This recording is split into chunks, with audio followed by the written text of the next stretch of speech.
Яковлев Айтал Игоревич, доцент Северо-Восточного федерального университета, кандидат исторических наук. Методист научного отдела парка «Россия. Моя история», лектор Российского общества знания. Область научных интересов – отечественная история и историческая антропология.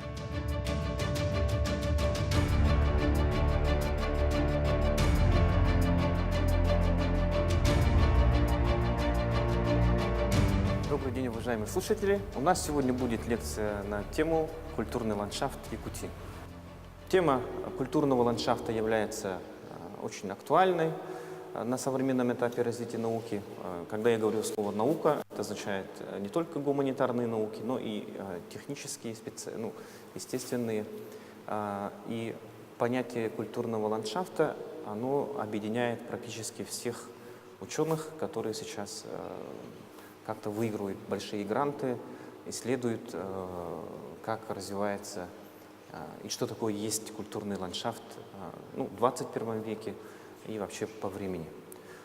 Что касается историков, культурный ландшафт, понятие, оно очень интересно для ученых-историков. Почему? Потому что именно что изучают историки? Они изучают человека во времени и месте, определенное место. И вот культурный ландшафт – это понятие, которое объединяет все, что можно, как говорится, объединить. Да? Вот человеческое общество, человека, природу, вселенную.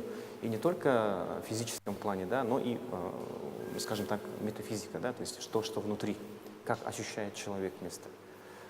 Что касается конкретно понятия культурный ландшафт – это изобретение немецких ученых, а конкретно Отто Шлётера, который объясняет, географ. Понятие культурный ландшафт приходит из географии, классической науки. Что такое понятие культурный ландшафт?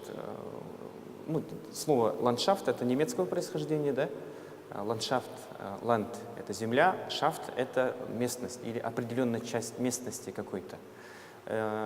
И все исследователи, которые поднимают вопрос развития культурного ландшафта, они все время ссылаются на Шлютера, который, если кратко говорить, то это место, это природа, которая изменена человеком. Если говорить более конкретно, то культурный ландшафт объединяет в себе такое понятие, как, состоит из двух фундаментальных понятий. Это антропогенный фактор и природный фактор.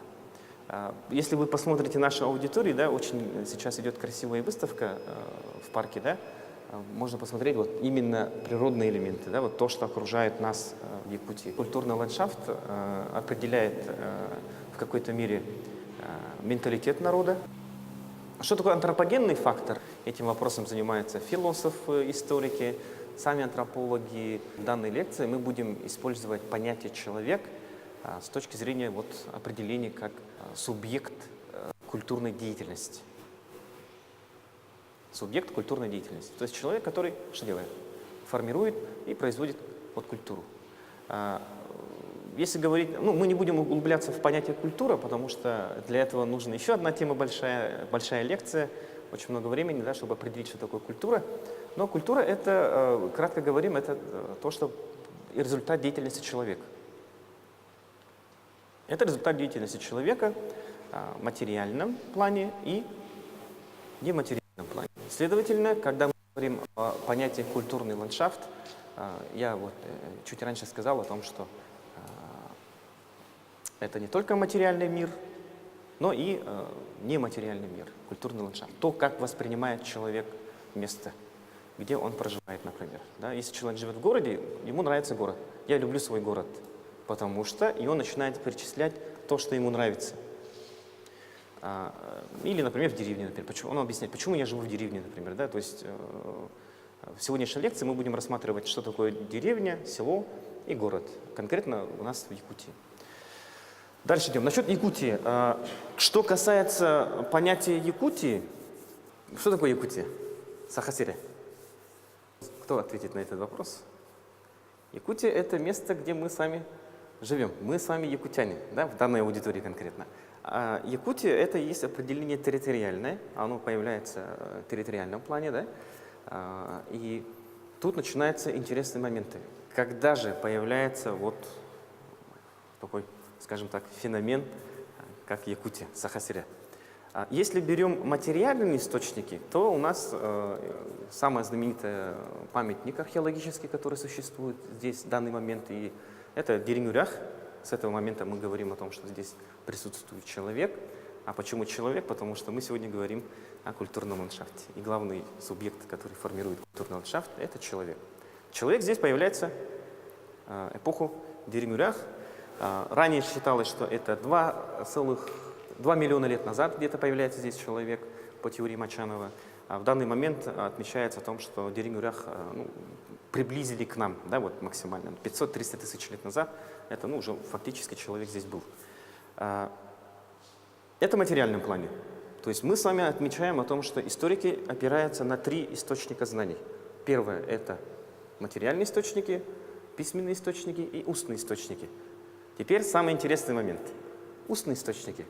Откуда мы черпаем историю Якутии в устном плане? Это фольклор, это Олонхо, эпос Олонхо, который является одним из источников знаний народа Саха. И когда мы поднимаем, открываем Олонхо и читаем Олонхо, да, мы начинаем просто вот как появляется космос. Сама суть есть место. Да? Потом Земля, там, небеса, вот эта космогенетическая теория, да, вот срединный мир, где живут люди. Видите, да, это уже объясняет культурный ландшафт. Нижний мир, в нижнем мире живут у нас кто? Злые духи, абага, например, которые приносят только несчастье, а могут помогать в таком плане. И верхний мир. Это в узком плане. Что такое есть Якутия? Ортодойду. Теперь начинается самый интересный момент, на что мы будем обращать больше внимания, это письменные источники. Так вот, когда начинается письменная история Якутии? Есть определенная дата. Недавно, кстати, праздновали. 1632 год – это дата основания города Якутска. История развития культурного ландшафта Якутии, она в своем роде уникальна, но обычно для истории России за Уралом. Почему? Потому что посмотрите внимательно, да, вот как живут коренные народы Сибири. Это в основном кочевые народы или полукочевые народы, как якуты, например, да. И потом вдруг появляется город, как крепость сначала, да, острог, и вокруг него начинается развиваться культурный ландшафт, который в данный момент мы существуем и живем. И это наш город, любимый город, город Якутск. Мы до этого еще дойдем, откладываем в другую сторону. Если мы изучаем историю развития государственности российского, то тут начинаются удивительные вещи, что вокруг городов начинает формироваться государство. Первое, да, древнерусское государство центром в Киеве. Как появляется город? Это обычно что? Маленькое поселение, да? Это может быть деревня, это может быть монастырь, например, это перекресток дорог, и вокруг вот этого места начинает развиваться город. В Якутии удивительная вещь, конкретно вот такого вот эволюционного пути развития города, то есть культурного ландшафта, у нас не наблюдается. У нас вот так появляется острог. В 1632 году Петр Бекетов построил Ленский острог. В 1942 году мы говорим о том, что город переехал на эту сторону. И в данный момент мы с вами живем уже 300 лет как в городское условие. То есть в Якутии мы говорим о том, что культурный ландшафт очень развивается удивительно. Дальше идем. Мы сказали о том, что мы будем смотреть понятие город и село. Потому что, где живет человек в данный момент, в 21 веке? Или в городе, или в селе. Деревня, село, негелек – это понятие совсем другое. И обычно кажется, когда студенты первый раз ко мне приходят и говорят, вот наслег, деревня, село, они начинают путаться. Что такое наслег? Наслег – это есть территориальное образование, это территория, где живут, например, якуты, да, негелек. Деревня – это одна точка. Это улицы, это дома, это деревня. Вот вопрос, когда в Якутии появляются те деревни, которые существуют в данный момент? В советское время, правильно подсказывают, да? Это в эпоху, когда начинаются укрупняться колхозы, и когда колхозы начинают укрупняться в совхозы. Удивительным образом мы с вами говорим о том, что современное якутское село появляется буквально деревня, я имею в виду деревню, да? Деревня появляется буквально в 50-е годы 20 века. Сколько лет прошло? Ну, 60 с чем-то лет, да? 60 лет. То есть культурный ландшафт деревень у нас в Якутии существует 60 лет. Городской ландшафт 300 с чем-то лет. Ну, 400 уже считайте, да? Вот такой парадокс. Удивительно, да? Вот как развивается культурный ландшафт Якутии. А где тогда жили якуты до 50-х годов? В Аласах. Они жили по Аласам. И вот когда мы поднимаем вопрос, что есть понятие классический ландшафт в Якутии, то это Алас. И некоторые очень красиво пишут, да? Алас. Что такое Аласы? Это колыбель якутской культуры. Откуда пошли вот народ Саха. Если говорить о 50-х годах, этот процесс называется процесс поселкования. Это когда мы начинаем из 20 века, идем вглубь времен, да? Смотрите, есть семьи, которые живут в Аласах. Это может быть там 3 семьи, там 1 семья, 5 семей или несколько семей. И в другом Аласе стоит колхоз, фермы. И вот этот термин «ферма» до сих пор существует, например, в деревне, да, вот где ферма стояла. В другом Аласе стоит магазин. В соседнем Аласе стоит больница, фельдшерский пункт, например, да? Процесс поселкования у нас начинается очень интересно. Почему? Потому что появляется укрупнение колхозов, колхозы объединяются в совхозы, и в этот момент уже конкретно начинают выбирать те аласы, где у нас уже появляется современная деревня.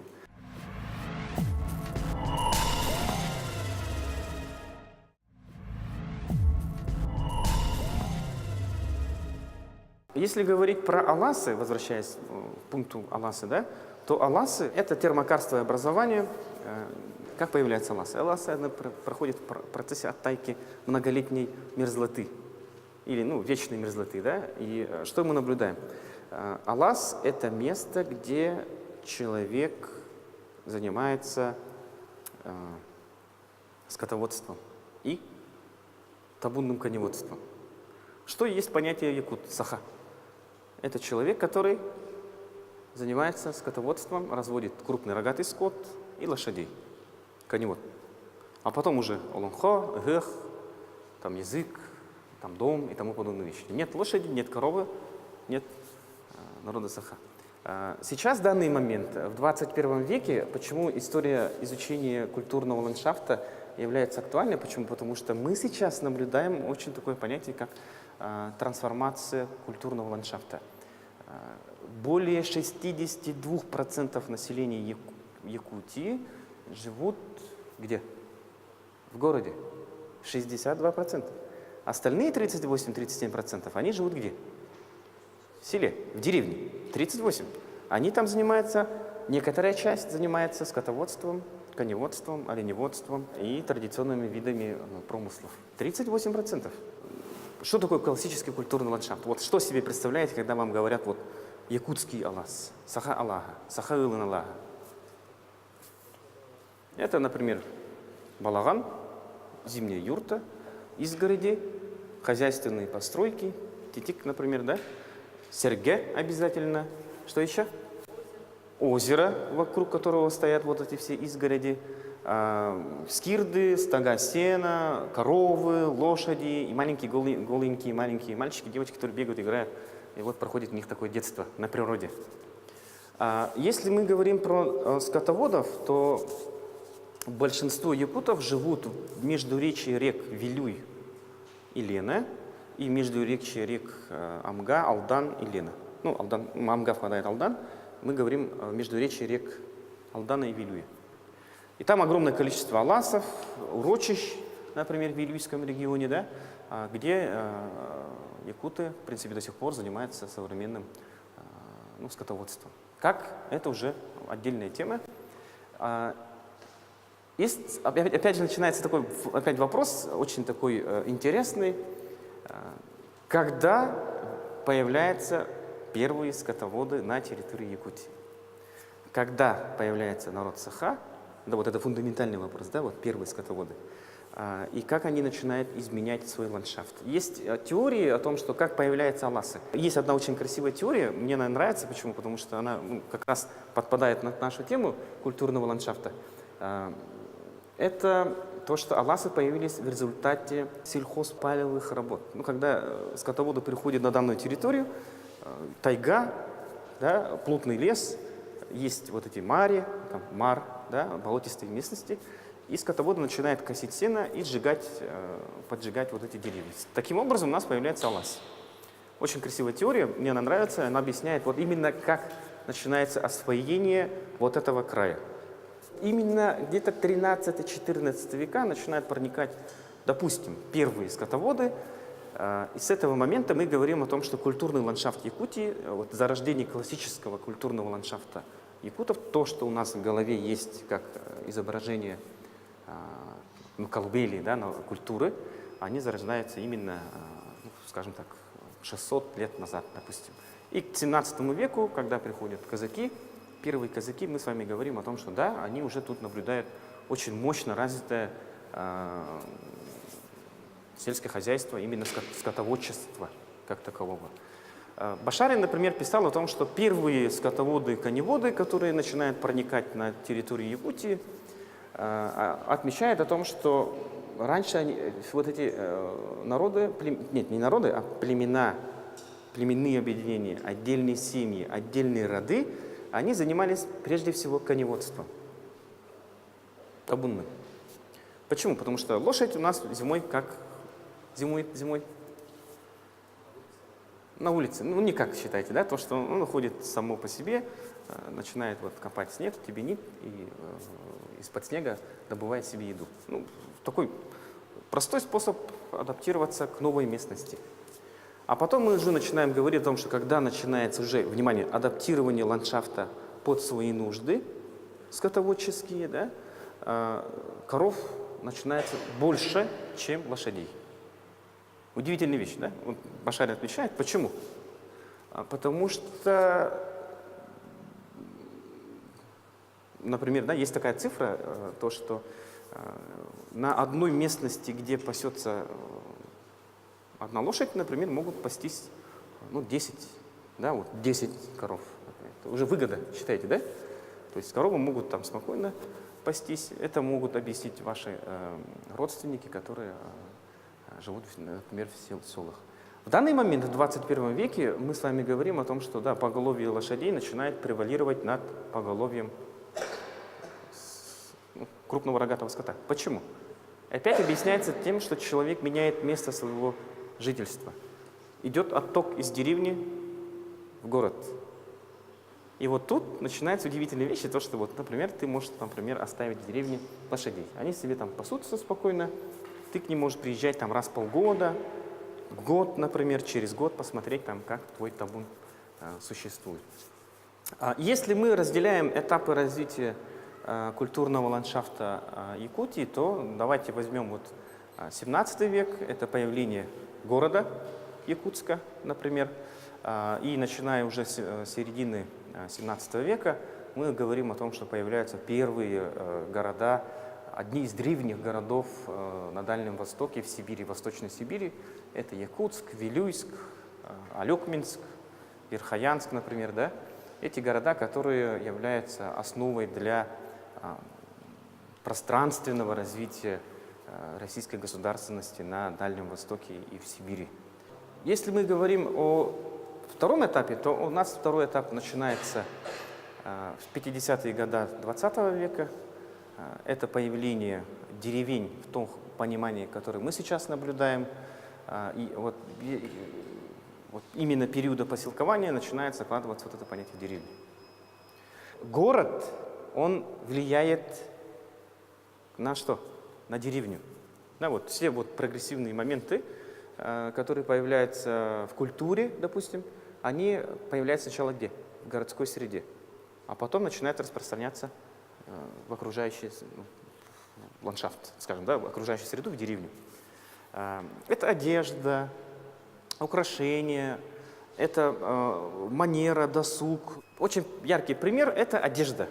Одежда является основной частью, которая определяет понятие культурный ландшафт. Как человек одет в данном местности. Например, сейчас вот извечный спор защитников животных и жителей Якутии, да, в большинстве. Почему вот женщины все время ходят в шубах, невинно убиенных, ну, вот, например, лисы, да, лисья шуба. Очень даже актуально сейчас, даже в 21 веке, да. И когда человек имеет деньги, он думает купить пуховик или шубу, он, ну, скорее всего, наверное, возьмет шубу. Потому что, ну, у нас зима какая? Мягко скажем, холодная, очень холодная, да, и в пуховиках как бы, ну, не проживешь, не призимуешь. Те же самые унты, например. А если ты, например, в унтах и в шубе пойдешь в Москве, например, или там в южных городах, то там она не будет актуальна. Согласны? Это до сих пор, 21 век. Так вот, а что было 100 лет назад, когда город Якутск становится тем городом, именно той средой, которую мы сейчас в данный момент наблюдаем? Закладываются основные улицы, основные площади и, в принципе, облик и менталитет горожан. Например, одежда халадай, да, например, платье, камзолы, например, они являются симбиозом, скажем так, да, русской культуры и якутской культуры, халадай, женское платье, да, и именно из города Якутска начинается в современности, именно из-за жителей, тех людей, которые жили в Якутске 100 лет назад, в данный момент мы с вами что делаем? Ну, берем как пример, да? Когда в 21 веке современный якут в 2018 году хочет пойти на ИСЭХ, женщина заказывает себе или сама шьет что? Халадай, платье. И что она делает? И она говорит, я хочу настоящую одежду, как у моих предков. И достает фотографию.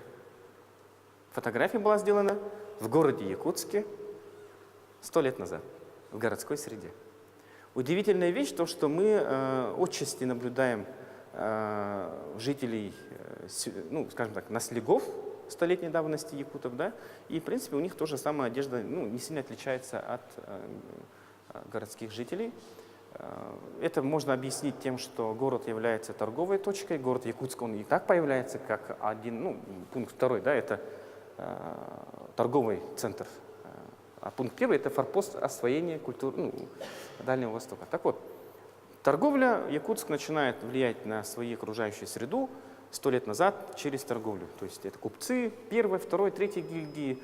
Это может быть просто человек, приехавший в город Якутск по своим делам, закупает себе там материал и смотрит, как люди одеваются, приезжает, например, домой, и вот начинаются вот это контакты.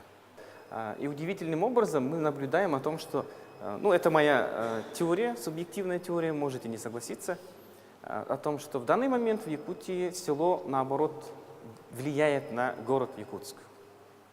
Почему? Идет мощный отток из села в город. И те люди, которые жили в селе, они хотят чувствовать себя в городе как дома, например, да? И вот это самоопределение. Если человек в городе не может заниматься скотоводством, коневодством, да?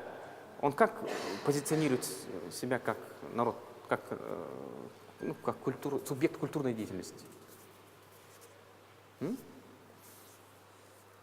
Вот эти чашки с якутскими узорами, дома с якутскими узорами.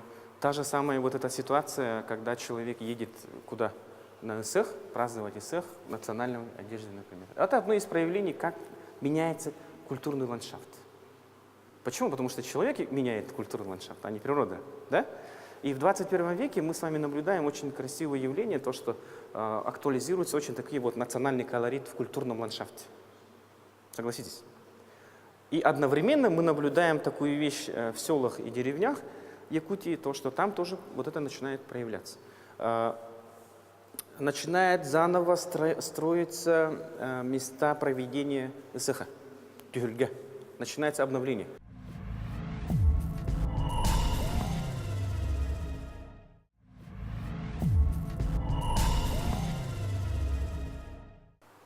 Ну, давайте перейдем к вопросам. Каким вы видите вообще народ Саха, вообще жители Республики Саха-Якутия и саму республику через 50 лет? Это сменяется поколение, между прочим, 2 раза уже, да? Одно поколение меняется через 25 лет. И я считаю, как историк, изучающий вот развитие культурного ландшафта, отмечаю о том, что, конечно, будет позитивные изменения. Почему? Потому что то, что мы сейчас видим, как развивается город Якутск, как меняются площади, как меняются улицы, какие вопросы поднимаются общественностью, да, вот именно как меняется городская среда, я считаю, это будет позитивный момент. Почему? Потому что наши с вами дети, они вырастут, станут полноправными субъектами культурной активности, и они уже будут менять город под свои нужды. То есть город Якутск, он будет всегда молодым. Что касается деревень, то тут, конечно, надо отметить о том, что повседневная жизнь в деревнях, она развивается чуть медленнее, чем в городе. Но я считаю о том, что да, в деревнях тоже будут позитивные изменения. Почему? Потому что, я же говорю, сейчас поднимается вопрос, как менять окружающую среду в деревне. И рано или поздно придут к вопросу, давайте... И сейчас актуальный вопрос. Да, и сейчас работает программа, например, по ветхому жилью. Убирают старые дома в деревнях. Убирают старые дома, строят новые каменные дома, многофункциональные центры. И через 50 лет, я думаю, мы не узнаем якутскую деревню, ну, таких, где жизнь прогрессивно идет. По вашему мнению, в изменении уклада жизни и традиций нет ничего плохого. А как же тогда культура, сохранение культуры и идентификации народа?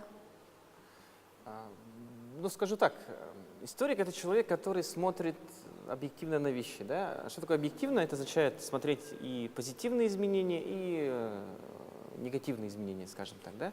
Одним из проявлений негативного изменения — это то, что мы сейчас наблюдаем. Вот когда якуты, которые занимались саха, которые есть скотоводы и коневоды, они жили полукочевым образом. Да? Как понять полукочевой образ жизни? Это означает сезонное распыленное скотоводство. Как понять сезонное распыленное скотоводство? То есть понятие сайлык и костык. И вот когда появляются первые деревни, колхозы, мы с вами наблюдаем о том, что вот эта устоявшаяся формула жизни, круг жизни, он ломается. Да? И мы с вами наблюдаем о том, что, добавьте туда еще процесс урбанизации, да, как приправу. Мы с вами наблюдаем о том, что население Якутии начинает терять свою самобытность, свое самоопределение. И одним из проявлений самозащиты, можно сказать, да, то это вот то, как пытается отметить культурный ландшафт, окружающую среду, именно вот настоящая якутская среда. И к чему это приводит? То, что ломается вот этот естественный круг жизни. Мы с вами наблюдаем очень удивительную вещь, то, что народ не знает своей культуры, не знает свой народ. И, естественно, он хочет как-то найти себя, и он начинает придумывать всякие разные мифы, неомифология, например, да, новые мифы о том, что каким должен быть настоящий якут, каким должен быть настоящий саха. Я даже подозреваю, когда я использую слово якут, будут комментарии, будут вопросы, почему лектор использует этот термин. Да? Вот это проявление просто-напросто то, что 60-70 лет назад человек поменял свой образ жизни. Идет ломка повседневной жизни. Меняется культурный ландшафт. И, естественно, отвечая на вопрос, 50 лет, да, это будет такой медаль, иметь 2 стороны, да, плохую и хорошую. Как не допустить повышения самосознания нашего народа в национализм, по вашему мнению? Это граничит с понятием национализм, но не забывайте такое определение, отмечено, кстати, Владимиром Путиным, да, в этом году. Есть такое понятие о том, что, я просто процитирую, в условиях изменения, глобального изменения, вот, культурной глобализации, наша задача сохранить национальную идентичность. Видите, национальная идентичность. А национальная идентичность, она определяется, еще раз повторяю, в первую очередь это занятость, да, вот именно коренным образом, да, вот поддержка сельского хозяйства, а потом уже вот ломхо, какие-то мероприятия, внедрение элементов национальной культуры, национальной культуры, ландшафта, например. Есть очень много тетрадей, календарей, посуд, вот именно с изображением якутских, да, вот, узоров, например. Да, вот. А узоры, естественно, они тоже являются неким отражением, когда вот мастер в древности посмотрел какой-то ландшафт, природное явление, он это прочувствовал, потом он отразил где? В узорах. Да, вот это явление. А как вот повлияет на культурный ландшафт железная дорога? Как повлияет вот приход современных технологий, как вы думаете? Начнем с позитивных моментов. Железная дорога – это прогресс. Это, во-первых, что такое новый прогресс? Это новые материалы, новые дешевые материалы. Это означает о том, что народ Саха, если мы говорим про Якутию, да, мы говорим о развитии культурного ландшафта, получит возможность строить по новым технологиям, новыми материалами. Новые товары, новые узоры, новые взгляды. Я хочу отметить Ивана Ивановича Крафта, губернатора, да, вот, вы знаете. Он писал очень красиво про почему в Якутск очень такой серый, хмурый город. Он говорил о том, что якутские чиновники, те люди, которые влияют на градостроительство как-то, они не видели других городов. Видите? Для них, если есть просто лежит доска, вот, допустим, да, если дом стоит крепко и там внутри тепло, этого достаточно, чтобы он стоял крепко и надолго. А вот это из узора, из росы, то, что там освещение, там тротуары, это просто вот якуты 100 лет назад они не видели. Большинство не видело, да, вот нормально. И когда они приезжают в город Якутск, они воспринимают это как должное, что город должен быть такой грязный, там, с лужами, там, ну, в те времена лошадей использовали вместо машин, да, и понятно, там, что на улицах валялось после лошадей. Это считалось нормой. Посмотрите внимательно, почему вдруг идет скачкообразно развивается город Якутск сейчас и как развивается Якутия в целом. Да? Это, во-первых, интернет. Через смартфон мы можем видеть другие города, как живут в других домах. Мы даже имеем возможность зайти в дом тех людей, которые живут за пределами России, например. И, вот у него кухня такая, стол такой. Он ест с такой посуды, у него одежда такая, например, да. Поехал в Москву, в Китай, в Корею, приезжаешь и говоришь, ну, у нас как бы, да, в Якутске надо что-то поменять. Вот железная дорога в основном будет, да, позитивное изменение в этом плане. Как воздействует культурная глобализация на современное якутское село? Культурная глобализация – это то, что мы наблюдаем в данный момент, что происходит в жизни, повседневной жизни, да, это у нас интернет, это спутниковое телевидение, это, я сказал, новые материалы. И мы можем наблюдать такую вещь, то, что вот именно в таком нематериальном плане, да, мы начинаем наблюдать о том, что между городом и селом начинают стираться некие границы. И вот эти границы начинает стирать именно интернет. Простой пример. Что делает сельский обыватель утром, когда просыпается? Смотрит WhatsApp. Первое, что он делает, он даже не идет умываться, да, или там не идет смотреть коров, да, первое дело, он смотрит WhatsApp. Что же там написали? Что же там за ночь пришло? Это вот проявление, как меняется культурная глобализация, как меняет повседневную жизнь человека. Это меняется ритуалы повседневности, да, вот что такое, да, вот когда ты до прихода интернета жизнь в деревнях это что? Утром просыпается, ставит чайник, уже начинает хозяйственные дела, там, книгу читает с кофе, например, может быть, да, вот книгу читает с кофе. А сейчас он, как и городской житель, между прочим, да, вот все городские жители тоже, первое дело, начинает листать, что же там в Инстаграме, кто лайкнул, кто не лайкнул, почему не лайкнул, да, вот такой момент. В экономическом плане у нас идет, вот, например, да, конкретно берем Якутию, да, вот когда федеральные трассы появляются, то есть нагрузка финансирования строительства дорог берет на себя федеральный центр, Москва, грубо говорим, да, то в районах остаются средства, ну, грубо говорим, да, средства для того, чтобы ремонтировать что? Дороги, сельские дороги. А дорога – это и есть ключевое понятие в культурном ландшафте. Что мы наблюдаем? В маленьких деревнях, где живут 200, 100, 300, 700 человек, появляются джипы, иномарки, при том, что вот такие, которых даже горожанин не купит в условиях города Якутска. Я такой не куплю, потому что я не проеду. А в деревнях, например, маленькие минивены существуют, ездят зимой очень хорошо. Продукты питания, одежда,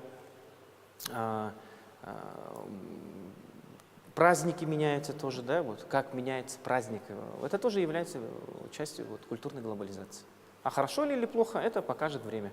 Вот как раз через 50 лет посмотрим, это хорошо или плохо. Всем спасибо за внимание. До скорых встреч. До свидания.